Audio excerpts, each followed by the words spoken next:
Boa noite, meus tesouros e minhas tesouras. Estamos fazendo mais uma live aqui no Insta, tá? Conforme vocês forem chegando, vocês vão comunicando se o som tá bom, se o áudio tá bom, tá? E hoje para essa live, para esse bate-papo, uma convidada muito especial lá de Minas Gerais, né? A Patrícia. Ela é presidente do Amor Exigente, um grupo chamado Amor Exigente. Você já ouviu falar sobre o Amor Exigente? Tá? A Patrícia está chegando, boa noite. Sejam bem-vindos. Vão falando se o som tá legal, se o áudio tá legal. Cacilda também chegou, boa noite, Cacilda, seja bem-vinda, tá? Geralmente a gente estava falando nas últimas lives sobre... A gente falou sobre alcoolismo, falamos sobre dependência química, falamos sobre dependência emocional, tá?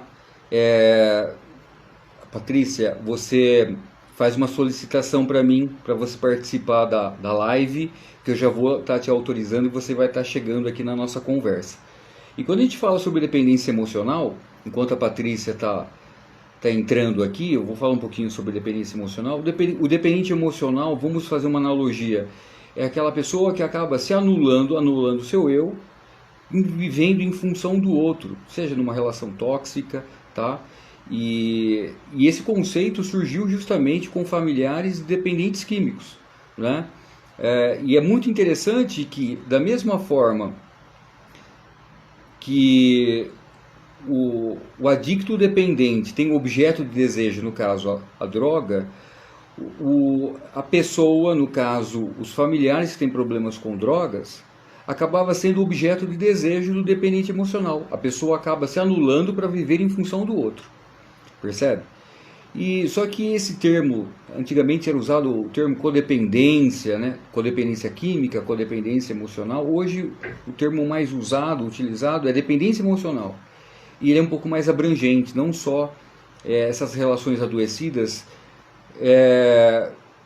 giram em torno da pessoa que convive com o adicto dependente, mas também pessoas que vivem em relações tóxicas também têm apresentado esse quadro de dependência emocional. Vou aceitar aqui a solicitação da Patrícia para ela estar participando e falando um pouquinho da experiência com os grupos de amor exigente, tá?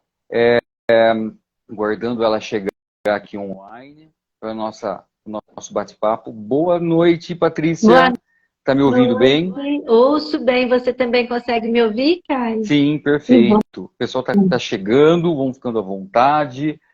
Patrícia, a pergunta que não quer calar, né? Eu vi o currículo aqui da Patrícia. Você ficou de lado. Isso, Patrícia, nessa posição mesmo. Pode ser. A gente não tem muito recurso. Neuzinha chegou, que legal. O pessoal do Amor Exigente de Uberaba tá vindo com força aqui na nossa live. Tá? Se quiserem deixar perguntas também, conforme a Patrícia for compartilhando a experiência com esse grupo, né, com esse universo tão novo e tão maravilhoso que é o Amor Exigente, eu vou estar tentando ler aqui, acompanhando as perguntas, tá? E tá passando para a nossa convidada. Hoje o palco é seu, minha querida. Como que foi esse contato com o Amor Exigente? Fala um pouquinho da Patrícia. Olha, Caio, o Amor Exigente é um grupo que já existe desde 1984. Ele chega ao Brasil, né, pelo padre Haroldo, e a partir daí ele se espalha por várias partes do nosso país, com diversos grupos. Atualmente a gente conta em média com mais de 700 grupos, né? A última contagem que eu tinha, os dados foram 736 grupos no Brasil, 3 na Argentina, 15 no Uruguai, e com mais de 11 mil voluntários espalhados pelo país. Nós já fizemos mais de 100 mil atendimentos mês, então são dados assim, bem relevantes. E por que o Amor Exigente existe e o que me fez chegar lá no Amor Exigente? Bom, o Amor Exigente, ele, como eu já disse, ele foi trago para o Brasil pelo padre Haroldo.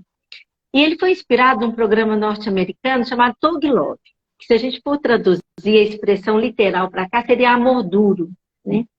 Mas o Padre Haroldo, ele traz esse programa, a Mara Silvia, ela faz a adaptação aos conceitos do Brasil, a Dona Mara, e a gente trabalha um pouquinho sobre o familiar do dependente químico. O que a gente fala lá no Amor Exigente? A gente trabalha uma questão chamada codependência, né? Porque enquanto o dependente ele está tratando da sua dependência, ele admite seu problema e vai em busca de tratamento, muitas vezes o familiar ele não consegue fazer esse mesmo movimento.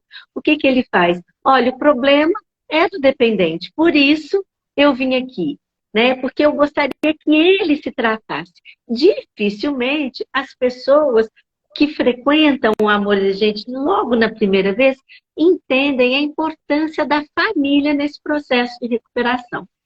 Aí você vai falar assim, Patrícia, mas é só o dependente de álcool e droga? E eu vou te falar também. Mas lá a gente também aborda as questões de comportamento inadequado.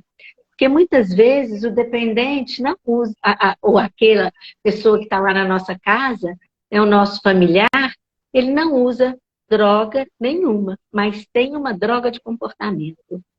E aí o Amor Exigente, ele entra para a gente conversar um pouquinho sobre limites a serem estabelecidos no lar, né? Sobre a prioridade do familiar também, que no processo de codependência acaba passando do próprio limite e se autossabotando, esquecendo de si mesmo, deixando a autoestima muito baixa. A gente vai vivenciando todas essas situações que não são saudáveis, né? Lá no Amor Exigente a gente vai retomando um pouquinho esse processo de olhar para a gente mesmo, de nos retomarmos, de como é que isso funciona, né? E o Amor Exigente faz isso através de 2 princípios. Então a gente trabalha um princípio ao mês. E parece até um pouco repetitivo, né? Quando a gente fala, mas trabalho o mês inteiro, um único princípio, a gente precisa ouvir, precisa ser reforçado, sabe, Caio? Principalmente porque a gente fica anos, muitos anos, sem procurar ajuda, esperando que as coisas melhorem e acreditando, e eu digo até que são um pouco ideias fantasiosas, né? De quando ele terminar o ensino médio, falando no caso das mães com os filhos, ele cria mais juízo e melhora. Ou quando ele terminar a faculdade, ele vai tomar mais juízo. Ou quando arrumar uma boa moça para namorar, ela vai pôr juízo na cabeça dele, né? Então a gente vai protelando, protelando, protelando. E quando vê, já foram passados muitos anos. E o que é uma triste notícia para a gente também, porque quanto antes se buscar ajuda, no caso da dependência química, é melhor para o dependente, é melhor para a família, né? Então, seria um processo que até eu fico muito feliz com o seu convite, porque a gente poder falar sobre a dependência química de uma forma livre de preconceito, trazer isso como uma doença, né? Que já foi validada como tal pela OMS, e tratar essas questões que existem, que perpassam várias famílias no país todo, né? Isso é muito importante, levar esclarecimento. E o que me levou ao Amor Exigente também não é diferente de nenhuma das famílias que levam as pessoas ao Amor Exigente. A gente chega buscando ajuda, né? Chega pedindo socorro, mas aí no instantinho a Cacilda já me pôs para trabalhar, né? Então já me deu um cargo de tesoureira, depois secretária, e a gente vai assumindo cada vez mais funções. E eu permaneço há 13 anos, dei uma pequena afastada por questões de estudos, porque o mestrado é um processo que exige muito da gente, né? Sim. E a pandemia a gente também teve um momento de paralisação, depois retoma o online até essa adaptação, né? E agora o Amor Exigente retornou novamente à presencialidade em Uberaba, né? No início desse ano, então a gente continua lá, todas as segundas-feiras, às 20 horas, esperando as famílias que já frequentam o Amor Exigente e principalmente os novatos. E coincidentemente, Caio, hoje nós participamos de um evento muito bom, está acontecendo aqui em Uberaba, para os coordenadores pedagógicos das escolas, num momento em que as escolas estão sendo alvo de ataques, agressões, de, infelizmente, pessoas, inclusive, com comportamentos inadequados.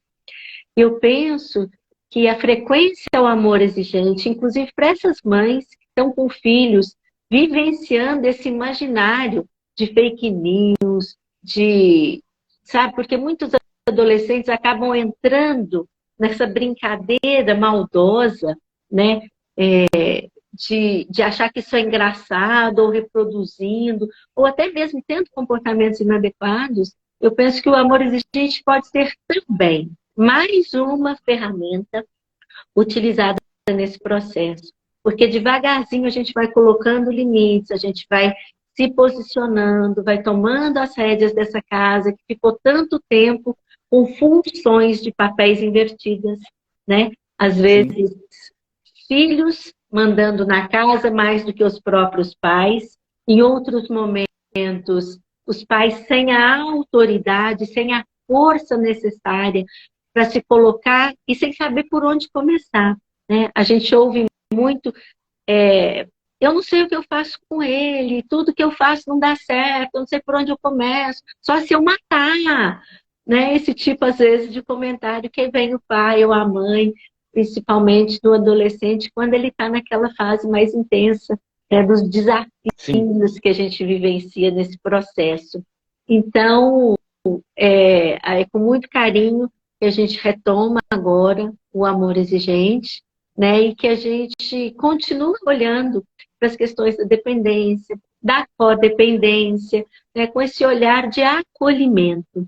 Porque também uma coisa muito importante é o não julgamento, né? Sim. A gente trabalha, inclusive, no mês 5, que é o mês de maio, um princípio que fala sobre a culpa, né?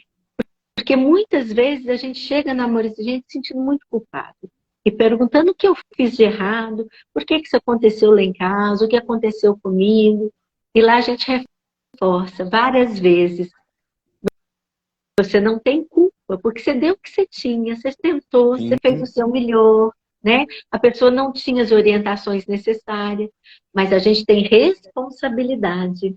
E essa responsabilidade, agora eu tenho conhecimento, então a partir de agora eu vou fazer diferente. Depois que eu sei como eu devo agir, eu começo a me comportar de uma outra forma, né? E nesse momento, aí que o grupo de apoio está lá para nos estender a mão. Porque lá a gente vai socializar com o outro aquilo que tem acontecido lá dentro de casa. E uma coisa muito importante da gente falar também, Caio, é o sigilo ético que a gente tem no amor exigente. Porque é um sigilo que quem eu vejo aqui, o que eu ouço aqui e o que eu falo aqui, aqui permanece. Então as pessoas podem ter certeza que é um grupo de mútua ajuda.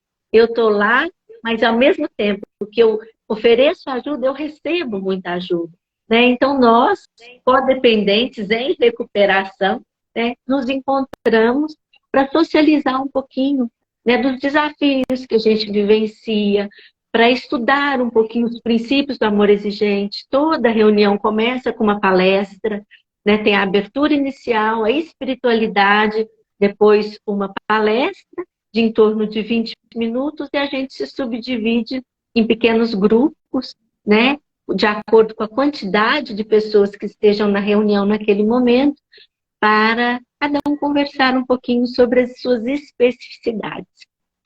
E é nesse momento de partilha, de troca, de escuta desarmada, sem julgamento, que a gente aprende, que a gente entende, que a gente cresce um pouquinho mais como pessoa, né? E vai se melhorando também nesse processo da dependência, cara.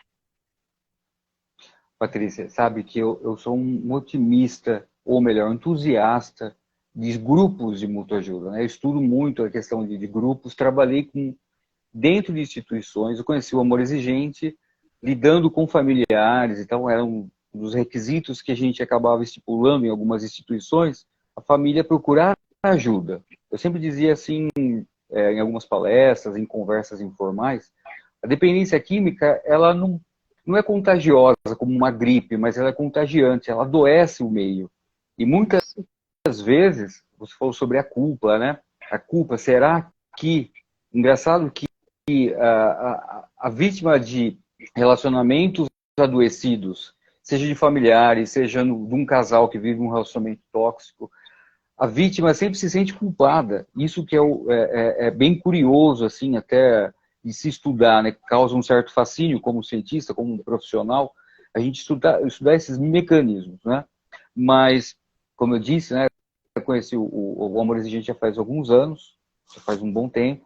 Conheci no ano 2000, numa instituição, no Lar São Francisco, e aquele ano a campanha da fraternidade era Vida Sem Drogas Não.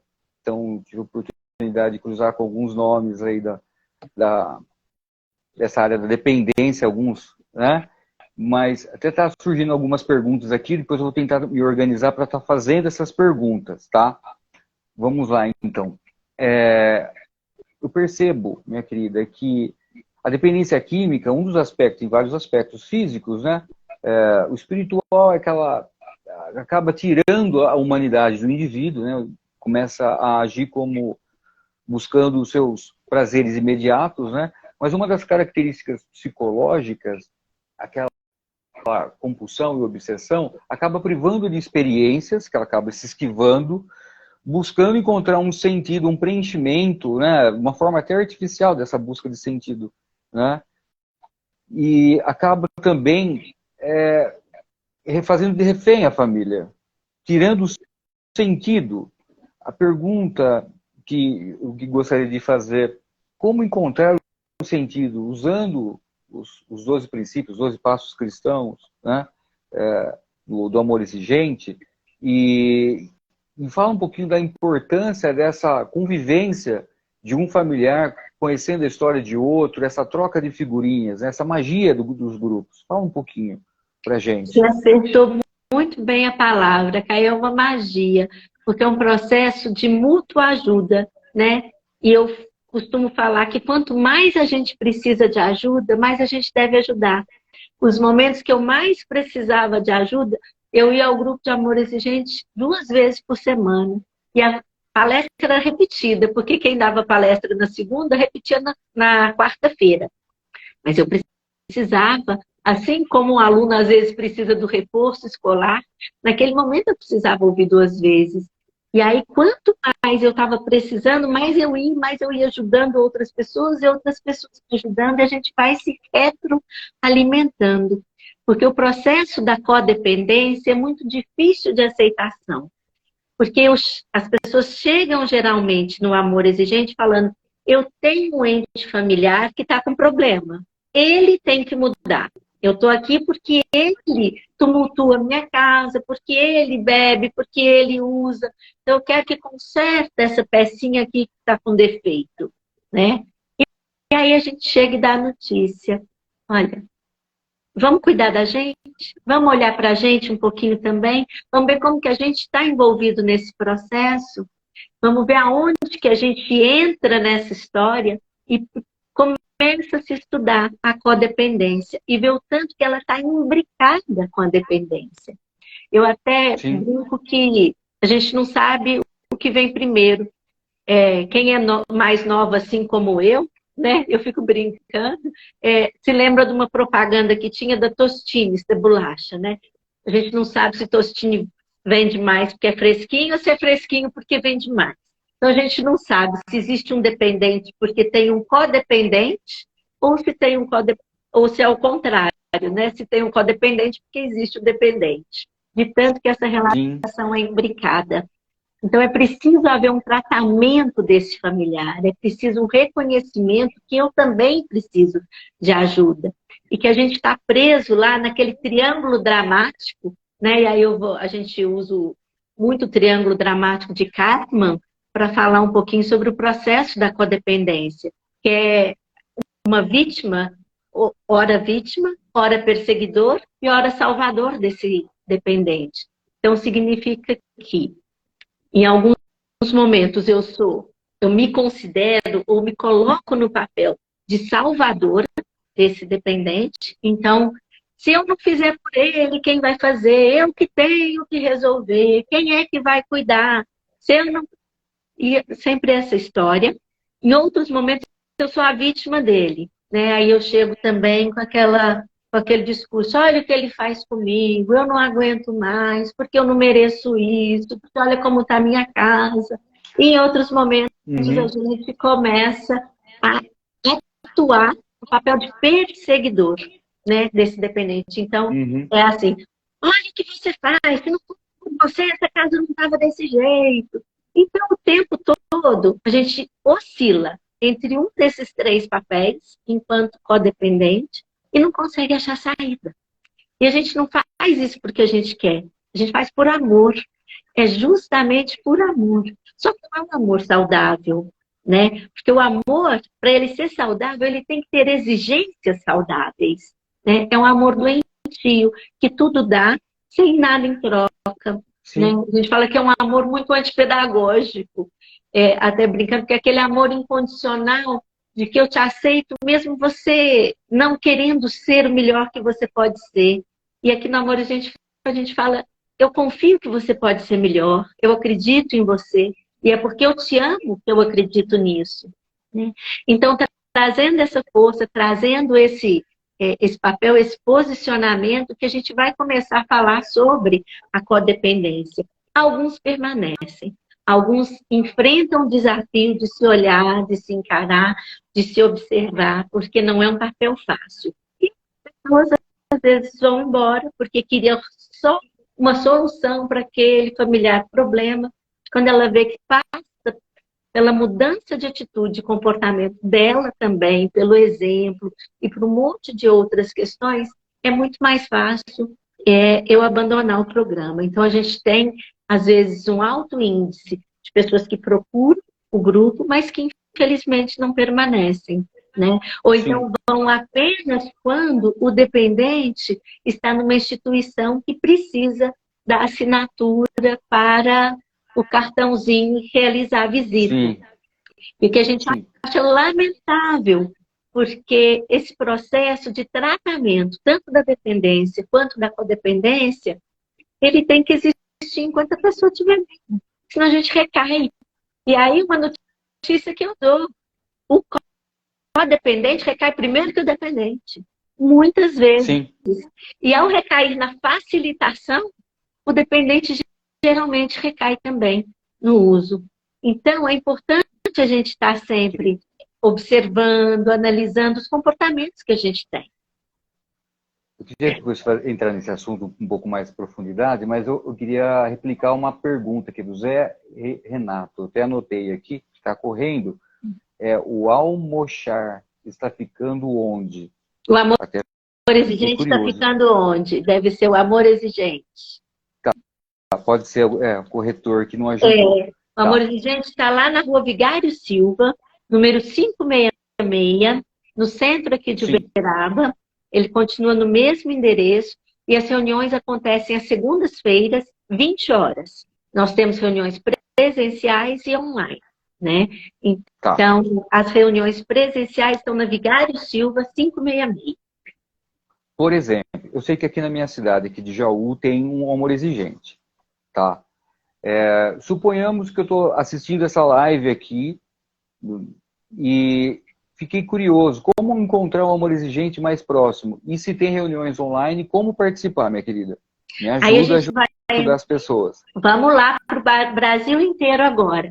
A gente tem um site do amorexigente.org e lá dentro do site tem o link das reuniões. Nós temos reuniões quase que diárias, às vezes em horários diversificados. Tem reuniões de sobriedade, tem reuniões de sempre é tempo. São grupos de avós, de pessoas mais maduras que fazem parte. Grupo de pessoas jovens há mais tempo, né, que estão lá também no Amor Exigente. E o link está dentro do site. Para localizar o Amor Exigente, para ir presencialmente na sua cidade, também tem uma aba que chama Localiza AE de Amor Exigente. Você clica lá e pode colocar o nome da cidade, do estado, que ele vai te falar exatamente aonde está cada uma dos grupos de Amor Exigente de todo o país. Perfeito. Agora, eu vou fazer uma pergunta pessoal, tá? Pessoal, desculpa não estar falando, né? Seja bem-vindo, porque tem bastante gente entrando, tá? Você que faz parte do Amor Exigente, está achando legal essa conversa, pode compartilhar o link, tá? No WhatsApp, ou em outras plataformas, tá? E quem está chegando pela metade, vai ficar salva essa conversa aqui, esse bate-papo gostoso aqui no Instagram. Vou tentar otimizar ao máximo, pegar alguns recortes da nossa amiga falando, colocar no TikTok, colocar em outras plataformas. Já vai estar disponível também essa conversa no meu canal no YouTube, Caio Sertain, psicólogo clínico. Deixa eu fazer uma pergunta, Patrícia. Você falou sobre o cartãozinho, né? O famoso cartãozinho quando alguém está dentro de uma instituição. É muito importante, eu falo isso como profissional e por ter vivenciado o outro lado da instituição, trabalhando como profissional na área, né?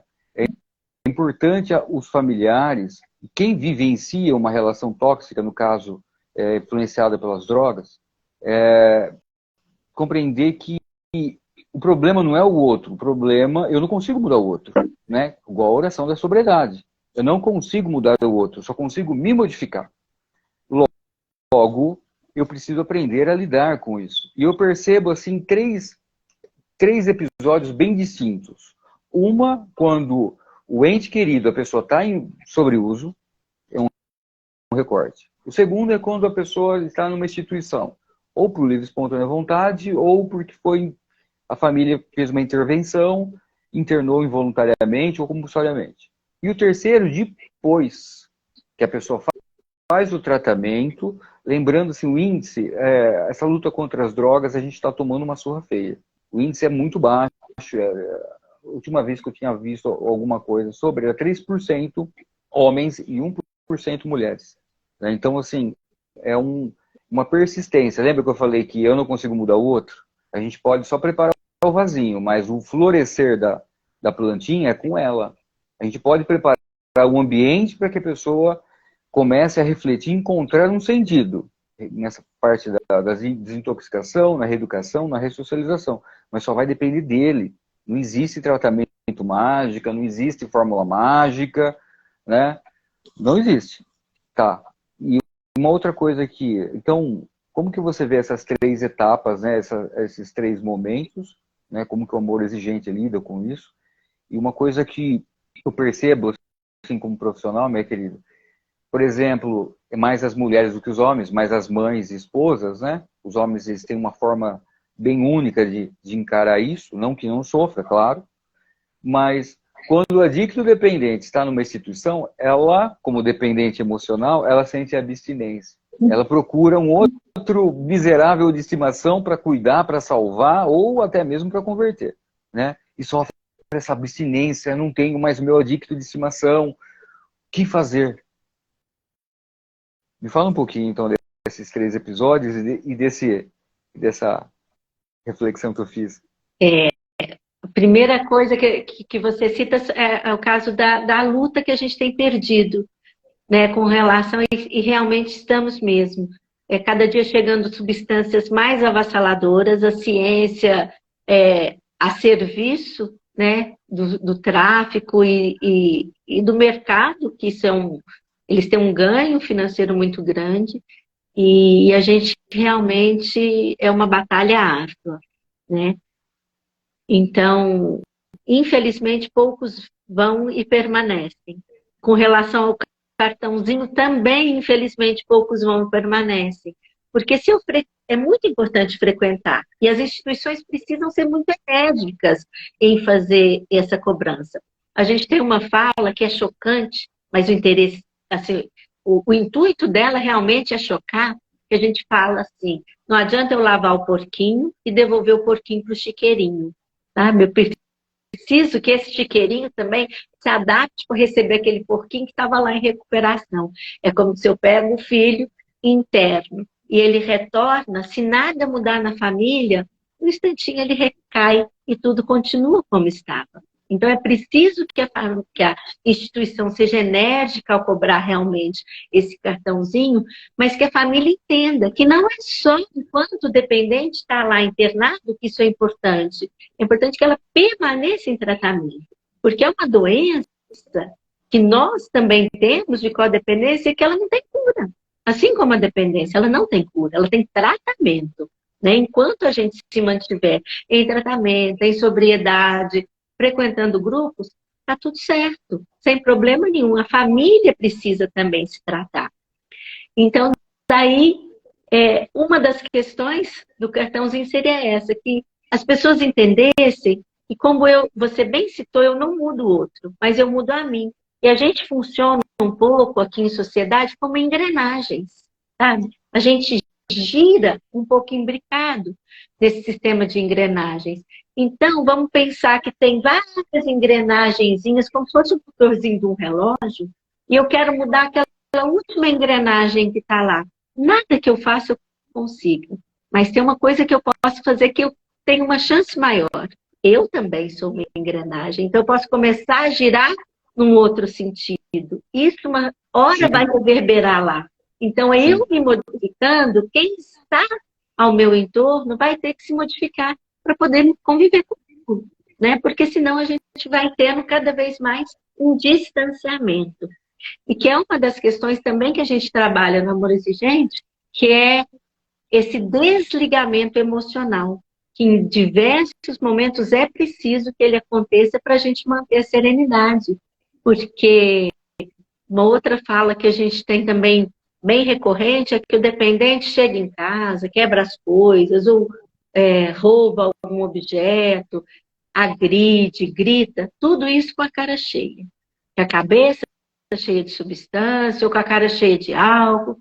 E nós fazemos, às vezes, coisas muito piores sem substância nenhuma.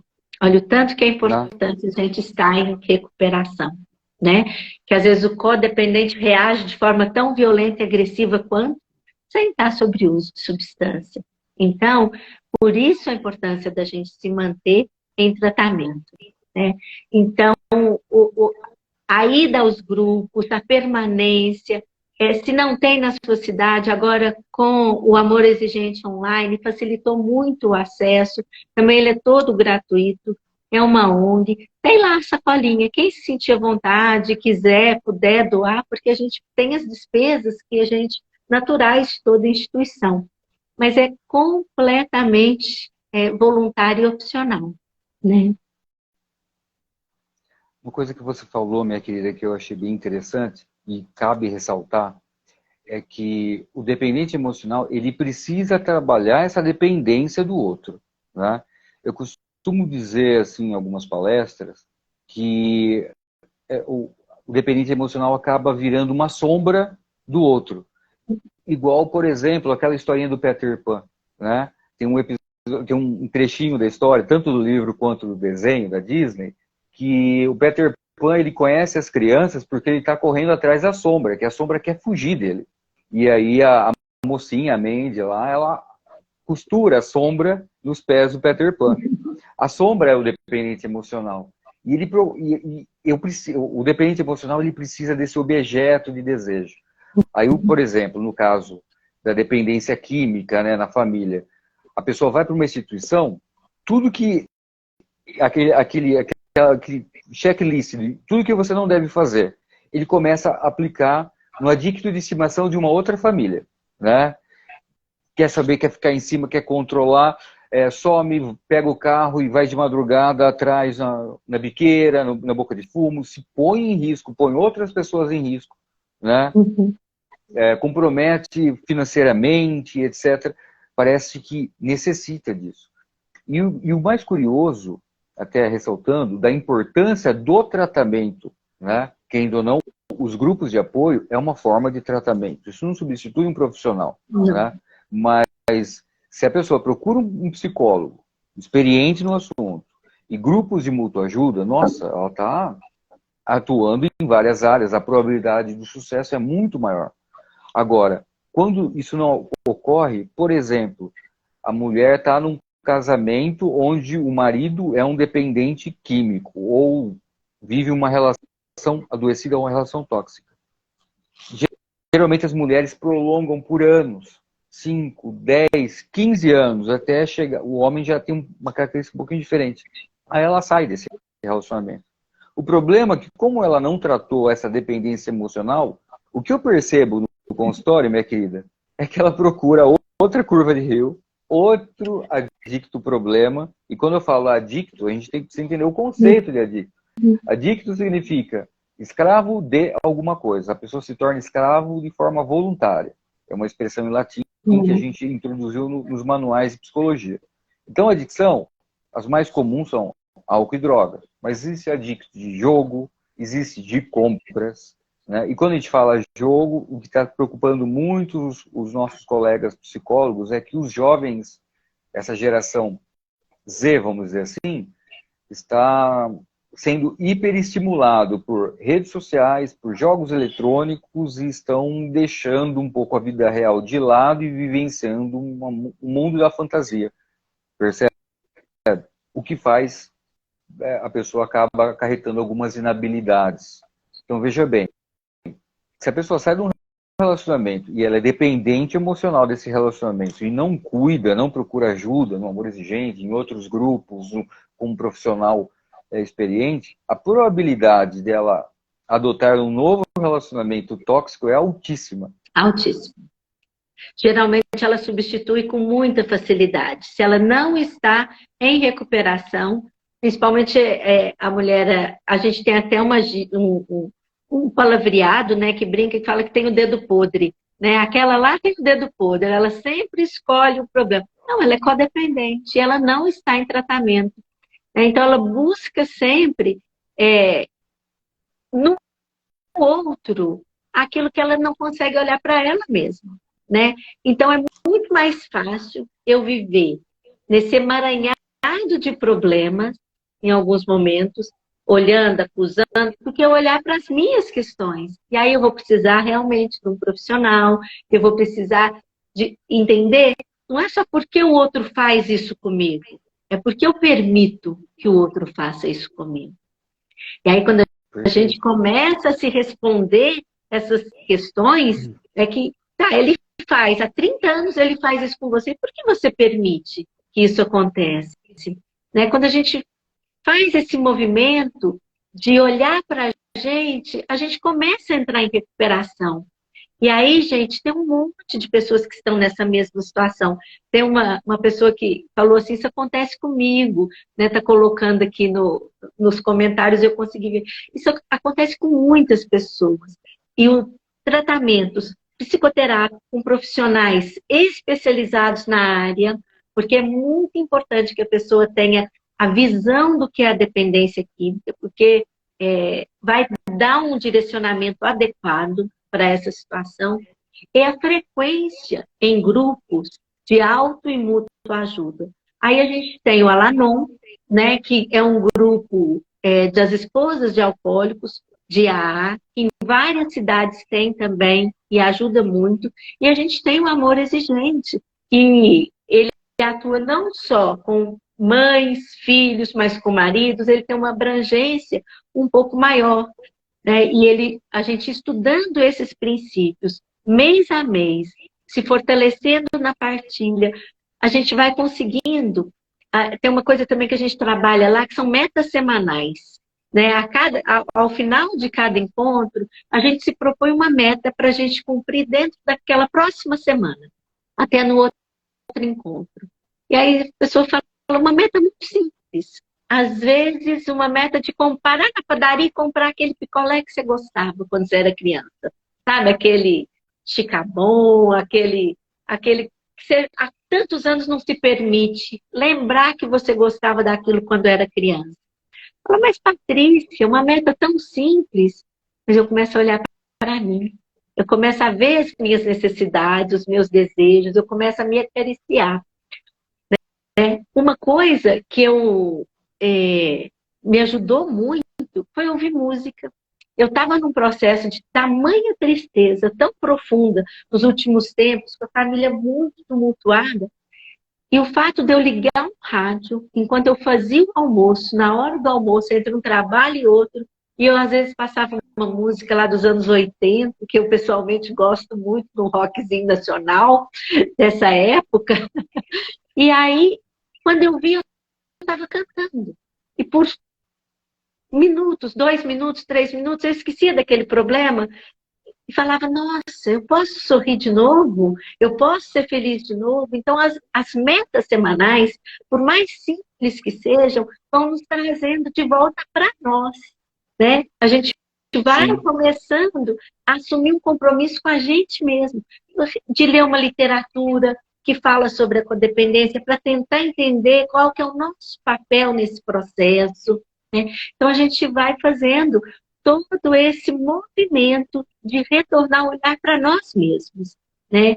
E parar de acusar o outro, parar de perseguir o outro, porque quando a gente começa a deixar claras as regras, claros os limites, conseguir devagarzinho, e aí é uma escada mesmo que a gente vai subindo, porque ficou tantos anos, com tudo de sim, bagunçado, pai sem exercer função de pai, mãe sem exercer função de mãe, filho sem exercer função de filho, cada um no seu, né, tentando sobreviver àquela desestrutura familiar, sim, que quando a gente retoma, a gente fala assim, olha, um pedacinho que a gente avance, já é melhor, a gente já não vai estar onde a gente estava antes. Então, se você conseguir colocar uma regra de não deixar os pratos esparramados pela sala, fazer com que a pessoa leve de volta para a pia da cozinha, já é um grande avanço. E assim a gente vai, aos poucos, retomando as rédeas da nossa vida, da nossa responsabilidade sobre o lar de pais e mães, né, de provedores desse lar, de a função de pais e mães frente a esse filho que precisa de orientação, que precisa de regras e de limites. Porque geralmente, eu não vou falar todos, mas grande maioria dos adictos tem uma dificuldade com as regras, tem uma sim, dificuldade com os limites sociais, teve dificuldade lá com as regras escolares, né? Então, quando a gente fala que o problema é de comportamento e que isso precisa ser observado nessa amplitude maior. Então, através dos grupos, a gente vai conseguindo, né, devagarzinho, olha, põe essa meta e não deu certo. Então, a pessoa chega e fala, ele fez assim, eu não consegui. Não tem problema, a outra compartilha como que foi na casa dela.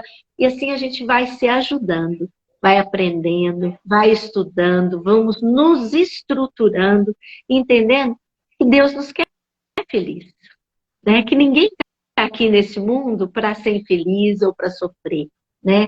E aí é para o adicto, é para a família, é para todo mundo. E quando a gente entra em recuperação, todos à nossa volta ficam melhores, né? sim. Independente da doença que a gente esteja naquele momento. Deixa eu fazer uma pergunta. Embora eu estou fazendo assim, eu conheço, mas eu queria que você falasse para as pessoas que não conhecem o amor exigente. Você falou sobre Deus, né? O amor exigente é vinculado a algum tipo de religião, alguma coisa assim? Você falou que qualquer um pode participar e não tem taxas, né? Mas é vinculado a alguma religião, endossa algum tipo de Não. crença? O amor exigente, ele tem uma espiritualidade pluralista. Isso significa que todas as pessoas de todas as religiões são bem-vindas ao amor exigente.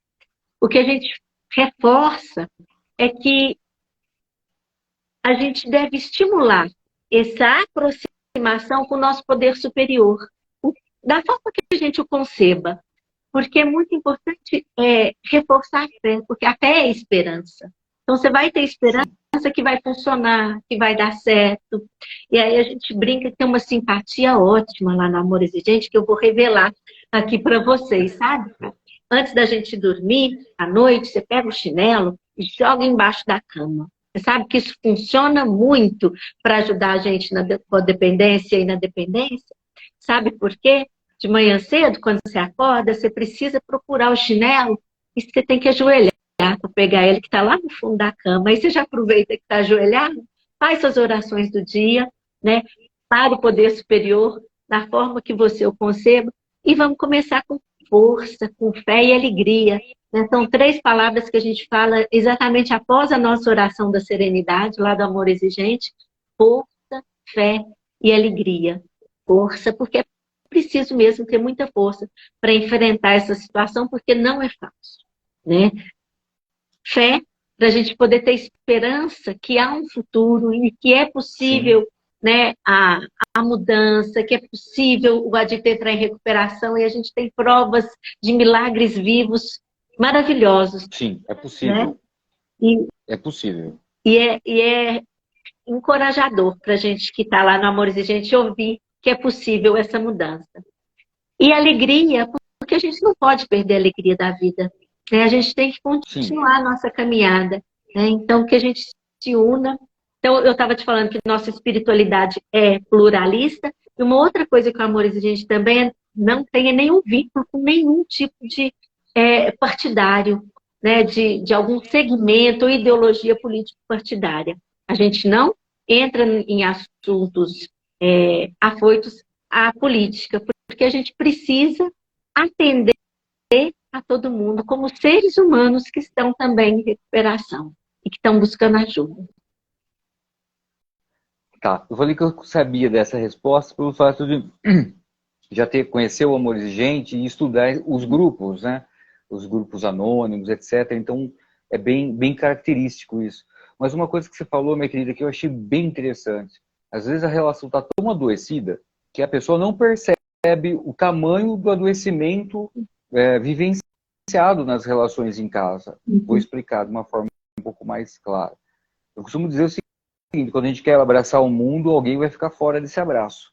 Alguns dos meus pacientes, alguns deles estão até por aqui, já ouviram eu falar isso. Por quê? No caso, por exemplo, suponhamos que é o filho, a pessoa está tão preocupada com o filho e como ele está e tal, acaba cedendo aquela história mirabolante, né? Aquela chantagem, aquele terrorismo emocional, né? Os adictos dependentes são um bico doce, eles acabam manipulando demais, né? Os familiares e as pessoas. É curioso, assim, quando a gente vai andar no centro das cidades, que infelizmente está sendo uma epidemia em todas as cidades, desde o interior até as capitais, que a gente sempre é abordado por algum usuário que é a mesma história, triste. Estou vindo não sei de que cidade, preciso de uma moeda para isso e tal, né? A questão é, voltando, a pessoa está tão preocupada, gastando energia e tempo em algo que eu não consigo modificar e esquece das coisas simples que eu posso modificar. Numa dessas relações, todas são adoecidas. Como profissional, eu não vou produzir, não vou ser aquele profissional que eu posso ser. 2, se eu sou esposa, se eu sou marido, beleza, enquanto estou gastando tempo, e o meu lado esposa, o meu lado marido? Quem está abraçando? Né? E é muito comum ver no consultório casamentos indo para o espaço, ou melhor, que já foram há muitos anos, porque ambos estão vivenciando uma dependência emocional e a vida de casal. Percebe? Cadê a vida de casal?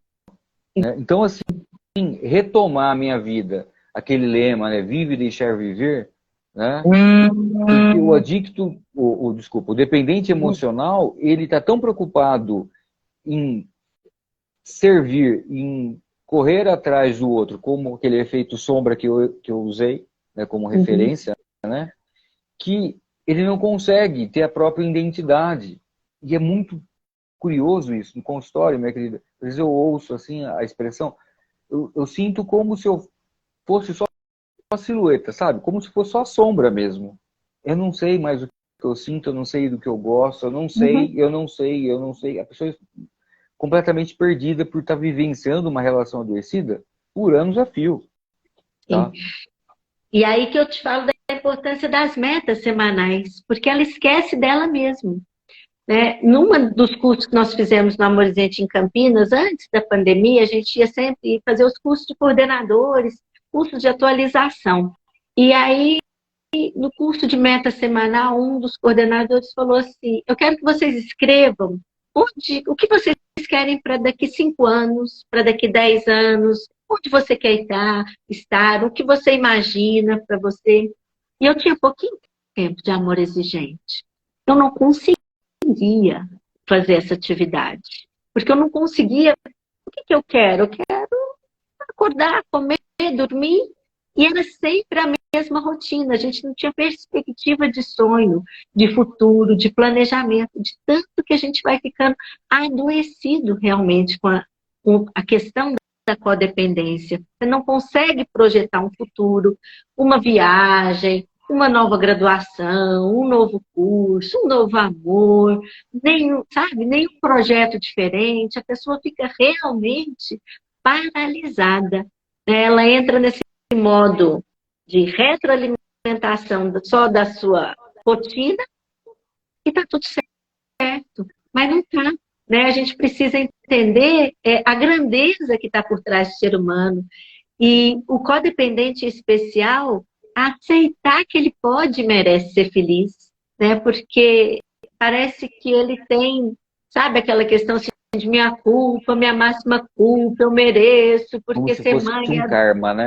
ser Deus está me mãe castigando por como algo. diz, é padecer no paraíso, não tem essa frase que se fala muito. Sim, Não, sim. né? Não é nenhum ser humano. É por isso que eu falei que Deus nos quer feliz e o Deus da forma que a gente o conceba mesmo. Esse Sim. poder superior, uma energia universal, de qualquer religião, mas que a pessoa consiga verdadeiramente cuidar dela. Geralmente, o codependente morre primeiro que o dependente. O Sim, cuidador, isso é muitas fato. vezes, vai primeiro do que aquele que é cuidado. Quem cuida do cuidador, né, Quem minha cuida? querida? Quem cuida do... Então chegam-se lá mães com cabelo em 3 cores, assim, que esquece de pintar, que não vai, que não prioriza, que não olha, que com a unha sem fazer, sem um brinquinho, sem uma vaidade, sabe? Só sem se preocupar com ir a um dentista, ir a um médico, com os cuidados básicos com a vida mesmo, de higiene em alguns momentos, né? Porque um dentista, um médico, a gente vai se deixando de lado de uma forma tão grotesca, tão absurda, que quando a gente percebe, a gente realmente está tão adoecido quanto ou mais que o dependente. Sabe por quê? O dependente, ele reconhece que ele tem problema. Ele reconhece. Sim, Chega uma hora da dependência que ele fala, ou eu paro ou morro, ou eu quero morrer usando mesmo. Mas ele, em algum momento, ele reconhece essa dependência. Ou quando ele usa uma substância muito agressiva, que ele definha, que o corpo fica muito magro, ele percebe, em algum momento, que aquilo está fazendo mal. E com a dependente, é muito difícil a aceitação. Hoje mesmo eu conversava com uma pessoa, ela falava, meu ex-marido morreu, bebeu tanto até morrer. Eu falei para ele, eu quero te levar no amor exigente. Ele não quis ir, morreu de tanto beber. Mas eu não fui, né? Porque o problema era ele. Olha isso. Hoje eu ouvi essa frase no período da tarde. E aí eu falei, muitas você vezes. pode ir ainda ao amor exigente, que ainda vai te fazer muito bem, mesmo Claro. depois dele ter falecido. Porque muitos têm esse mito, né? Eu estou aqui por causa do meu filho, do meu parceiro, da minha parceira, da minha filha, né? Até a gente está chegando no finalmente, tá? Daqui a pouco dá 1 hora. Mas assim, só para concluir o raciocínio, pois eu queria que você falou de literatura, que você desse algumas dicas dos livros do Amor Exigente. Inclusive tem um do Amor Exigente aqui na minha prateleira, se eu puxar, acho que vai cair na minha cabeça. Mas uma coisa assim que é interessante, que você falou assim, eu não conseguia pensar lá na frente. Na psicologia, mais especificamente na logoterapia, a gente fala do aspecto espiritual que a gente chama de noético. A gente vai perdendo essa humanidade. Conforme a gente vai entrando nesse núcleo do sofrimento, isso é batata. Qualquer tipo de paciente que está sofrendo, ele vai perdendo essas características humanas. Que a gente começa a pensar sempre no agora, no comer, no dormir, no descansar, sempre, né, nas contas. A gente não consegue se projetar esse lado transcendental. O ser humano, ele é transcendente, né? A gente consegue sonhar com o futuro, olhar para o passado e aprender com os erros, pensar no eterno, segundo a crença de cada um, né? E assim por diante, né? Filosofar possibilidades, criar, né? Só essa capacidade, que é unicamente humana, nenhum ser vivo tem, a gente vai perdendo, né? Então, falando de sair da bolha, vamos tentar usar esse lado mais lúdico e etc. Deixa algumas dicas, então. Já falou sobre o endereço eletrônico do Amor Exigente, falou do Amor Exigente da sua cidade, né, falou um pouco da sua experiência. O pessoal que está assistindo, que queria ler alguma coisa sobre dependência emocional, uma dica de livro gostoso, assim, para a galera começar a mergulhar nesse universo, minha querida. Olha, nós temos a literatura do Amor Exigente, que no site também tem a lojinha do AE, que você vai encontrar à venda. E nós temos, em especial, o livrinho verde, que é O que é o Amor Exigente, da Mara Silvia. Nós temos Prevenção com Amor Exigente, também, da dona Mara Silvia. Esses dois são fundamentais para começar a entender o programa, o que é o amor exigente e a prevenção com amor exigente. A gente tem o amor exigente para professores, também que é bem interessante aplicar os princípios do amor exigente no contexto escolar, como a gente conversou um pouquinho no começo da nossa live sobre essas questões que têm acontecido com tanta recorrência, né, no âmbito da escola.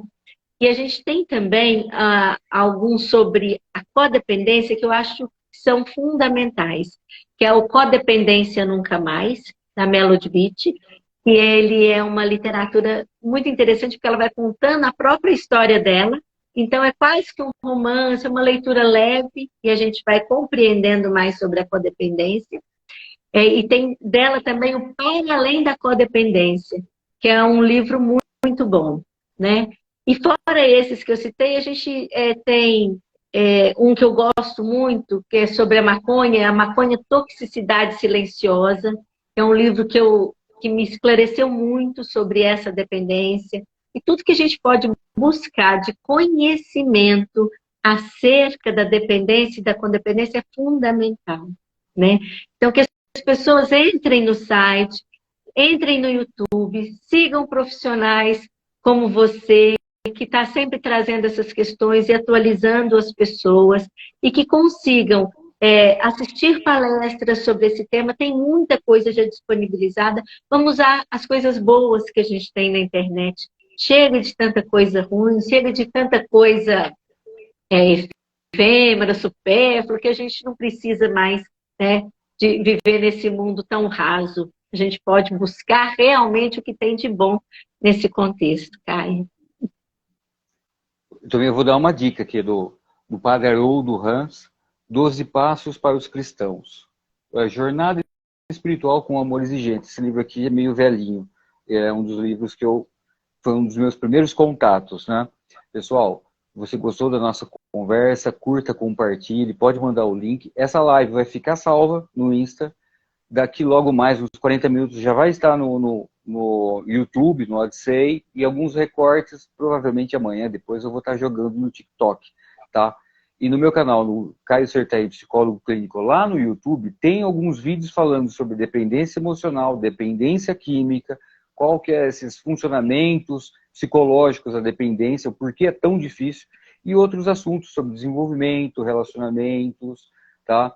Assuntos sobre psicologia, algumas curiosidades, tá? De uma forma bem simples, agradável e prática, tá? Patrícia, minha querida, foi um prazer te conhecer, foi um prazer essa conversa. Espero que futuramente, no futuro próximo, a gente volte a falar sobre o amor exigente, tá, minha querida? Você já é da casa, já é convidada, tá bom? Olha, eu estou aqui à disposição, nossas mãos estão estendidas ao trabalho, Caio. O que precisar, né, o Amor Exigente de Uberaba está à sua disposição. Eu agradeço muito o convite, agradeço muito os que estiveram aqui conosco.